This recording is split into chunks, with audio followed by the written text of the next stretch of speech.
अब हम सूरा अल कलम को बारीकी से समझते हैं। ये कुरान मजीद की 68वीं सूरत है और ये मक्के में नाजिल हुई थी। इसका नाम अल कलम यानी कलम है और ये नाम पहली ही आयत में कलम की कसम से पड़ा है। ये सूरत पैगंबर सल्लल्लाहु अलैहि वसल्लम के खिलाफ उठाए गए झूठे इल्जामों का जवाब देती है और इंसान के अखलाक की अहमियत को बताती है। पूरा माहौल और वजह नुज़ूल। ये सूरत उस वक्त नाजिल हुई जब मक्के के काफिर पैगंबर साहब पर तरह तरह के इल्जाम लगा रहे थे। वो कहते थे कि यह शायर है, यह पागल है या यह जादूगर है। उनमें से कुछ लोग तो यहाँ तक कहते थे कि पैगंबर साहब को कोई जिन्न सता रहा है। इस सूरत का मकसद पैगंबर साहब के खिलाफ लगाए गए इन झूठे इल्जामों को साफ करना और उनकी पाक दामनी और बुलंद अखलाक की तस्दीक करना था। सूरत की तशरीह, व्याख्या और उसके अंदरूनी पहलू। सूरत की शुरुआत ही कलम और उस चीज की कसम से होती है जो लिखी जाती है कि आप पागल नहीं हैं। ये सीधा जवाब है उन लोगों के इल्जाम का जो पैगंबर साहब को मजनून, पागल कहते थे। फिर कहा गया है कि बेशक आपके लिए बड़ा अज्र, इनाम है जो कभी खत्म नहीं होगा और बेशक आप बड़े ही उम्दा अखलाक पर हैं। ये आयत पैगंबर साहब के चरित्र की शुद्धता की सबसे बड़ी गवाह है। फिर सूरत में उन काफिरों की बात की गई है जो अपनी नजर में खुद को बड़ा भाग्यशाली समझते हैं। वो पैगंबर साहब और मुसलमानों को ताने मारते हैं और कहते हैं कि इन्हें छोड़ दो, ये समझेंगे तो हिदायत पा जाएंगे। अल्लाह कहता है कि हम उन लोगों को आजमाएंगे जो इन तानों को मारते हैं, यानी उनकी दौलत और औलाद में हम बरकत देकर देखेंगे कि क्या वो सच्चे निकलते हैं।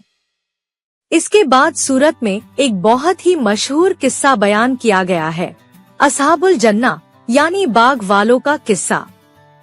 कुछ लोगों का एक बाग था जो बहुत ही उपजाऊ था। उन्होंने कसम खाई कि कल सुबह हम इसकी फसल काटेंगे और किसी मिस्कीन, गरीब को उसमें से कुछ नहीं देंगे। वो लालच में आ गए और अल्लाह की कुदरत को भूल गए। तो अल्लाह ने उनके बाग पर आसमानी आफत भेज दी और वो सारा का सारा बाग जलकर खाक हो गया, जैसे कि वो काटा हुआ खेत हो। ये किस्सा इस बात की निशानी है कि अल्लाह की नेमतों में कंजूसी करना और गरीबों के हक मारना इंसान को बर्बादी की तरफ ले जाता है। सूरत के आखिर में एक और अहम बात कही गई है। काफिर लोग पैगंबर साहब से कहते थे कि अगर तुम सच्चे हो तो हम पर अजाब क्यों नहीं आता।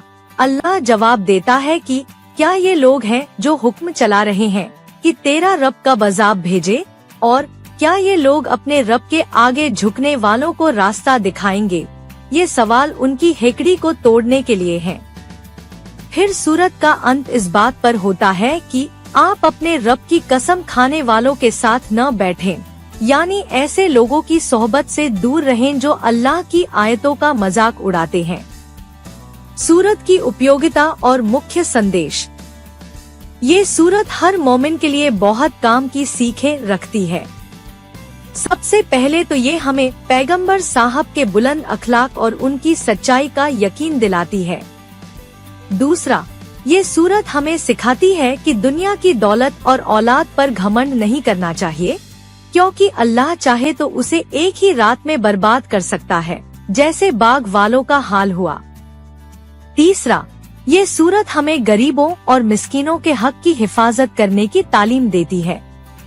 अल्लाह की दी हुई नेमतों में से दूसरों का हिस्सा निकालना हमारी जिम्मेदारी है। आखिर में ये सूरत हमें बुरी सोहबत, संगत से बचने की नसीहत देती है। ऐसे लोगों से दूर रहना चाहिए जो दीन का मजाक उड़ाते हैं और सच्चाई से मुंह मोड़ते हैं। निष्कर्ष, सूरा अल कलम एक ऐसी सूरत है जो इंसान के चरित्र और उसकी जिम्मेदारी को रोशन करती है।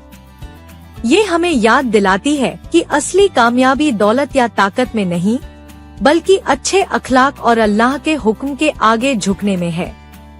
इस सूरत को पढ़कर इंसान के दिल में पैगंबर साहब के लिए और ज्यादा मोहब्बत और इज्जत पैदा होती है। वो समझ जाता है कि जिंदगी की असली कामयाबी दुनिया के झूठे दिखावे में नहीं, बल्कि अपने रब की रजा हासिल करने में है। ये सूरत दिल को साफ कर देने वाली और जिंदगी को सही राह पर लगा देने वाली सूरत है। ये हमें सिखाती है कि कलम की ताकत से लिखे गए अच्छे अमल ही हमें आखिरत में कामयाबी दिला सकते हैं।